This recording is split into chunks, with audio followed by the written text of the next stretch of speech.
Assalamualaikum warahmatullahi wabarakatuh. Selamat berjumpa kembali. Kali ini Pak Masudi akan menyampaikan materi kelanjutan kemarin, yaitu mengenai tentang pemisahan dan analisis campuran. Baiklah, perhatikan pokok bahasannya. Ya, untuk pemisahan dan analisis campuran, macamnya ada 7. Yang pertama yaitu filtrasi. Filtrasi adalah penyaringan, merupakan metode pemisahan untuk memisahkan zat padat dari cairnya dengan menggunakan alat berpori. Jadi filtrasi ini alat yang digunakan adalah saringan. Saringan ukurannya macam-macam. Jadi ada saringan yang mesnya kecil atau besar. Semakin kecil ukuran mes yang digunakan, maka semakin bagus pemisahannya, karena zat yang tertinggal dalam saringan tersebut akan mudah dipisahkan dengan pelarutnya.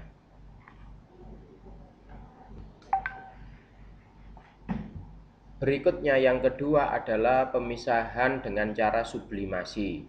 Sublimasi adalah merupakan metode pemisahan campuran dengan menguapkan zat padat tanpa melalui fase cair terlebih dahulu, sehingga kotoran yang tidak menyublim akan tertinggal. Bahan-bahan yang menggunakan metode ini adalah bahan yang mudah menyublim seperti kamfer dan iod. Yang ketiga, kristalisasi.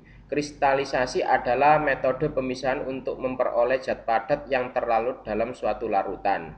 Jadi, contoh kristalisasi ini adalah dilakukan pada pembuatan gula kristal. Kita tahu bahwasannya bahan bakunya adalah tebu. Kemudian tebu tersebut diekstraksi, digiling untuk memisahkan antara padatannya yang berupa serat dengan cairannya, yaitu gula dalam kondisi cair. Berikutnya kemudian masuk melalui alat-alat kimia. Nah, di situ pada tahap akhir yaitu masuk yang namanya alat penguapan. Tujuannya yaitu menguapkan pelarutnya sehingga diharapkan nanti yang tertinggal adalah sukrosanya. Lah, disinilah nanti akan terdapat yang namanya proses kristalisasi. Berikutnya yang keempat adalah destilasi. Destilasi adalah metode pemisahan untuk memperoleh suatu bahan yang berwujud cair yang terkotori oleh zat padat atau bahan lain yang mempunyai titik didih yang berbeda. Jadi contoh destilasi ini yang dilakukan adalah proses penyulingan minyak bumi. Minyak bumi kita tahu bahan bakunya adalah padatan cairan yang menjadi satu, yang sumbernya ada di bumi, kemudian dipisahkan. Nah, ini nanti ketika dipisahkan pada titik didih tertentu akan memisah antara komponen yang satu dengan komponen yang lain. Produk pertama yang dihasilkan adalah LPG, yaitu wujudnya gas. Kemudian yang kedua aftur, yang ketiga premium, sampai nanti yang terakhir yaitu yang paling bawah itu adalah residunya, yaitu aspal. Kemudian yang kelima adalah pemisahan ekstraksi, yaitu merupakan metode pemisahan dengan melarutkan bahan campuran dalam pelarut yang sesuai. Dasar metode pemisahan ini adalah kelarutan bahan dalam pelarut tertentu. Contohnya yaitu pemisahan kapur barus, ya, jadi pembuatan kapur barus, ya, atau kamfer. Lah, ini digunakan untuk memisahkan antara zat yang terlarut dan pelarutnya.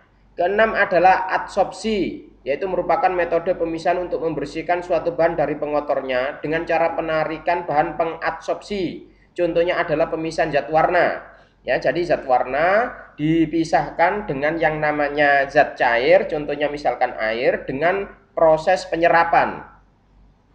Kemudian yang terakhir adalah kromatografi, pemisahan berdasarkan perbedaan kecepatan perambatan pelarut pada suatu lapisan zat tertentu.